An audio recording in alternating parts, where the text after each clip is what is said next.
अस्सलामुअलैकुम रहमतुल्लाहि व बरकातहू। हम सफ़ा Urdu pre primary school Tahurabagh वागी road Wazirabad Nanded की जानिब से ऑनलाइन एजुकेशन का प्रोग्राम शुरू किया गया है, जिसमें आज हम जमात सगीर अव्वल से मजमून उर्दू से नज़म नंबर 8 लेंगे, मछली जल की रानी है। प्यारे बच्चों, हमारी नज़म नंबर 8 मछली जल की रानी है। ये नज़म हम पढ़ेंगे। मछली जल की रानी है, जीवन उसका पानी है, पानी में लहराती है, क्या क्या रूप दिखाती है, हाथ लगाओ डर जाती है, बाहर निकालो मर जाती है। नज़म आपको याद ही छूंगी, ये है ना? होंगी क्या याद?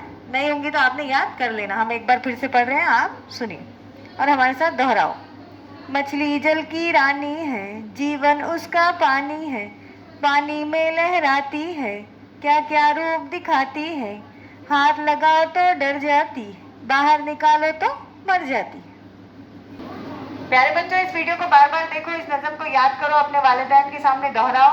सफ़ा उर्दू प्राइमरी स्कूल के चैनल को सब्सक्राइब करो, लाइक करो, शेयर करो, ताकि नए आने वाले वीडियो की नोटिफिकेशन आपको मिले। नेक्स्ट वीडियो में मुलाकात होगी। अल्लाह हाफिज़।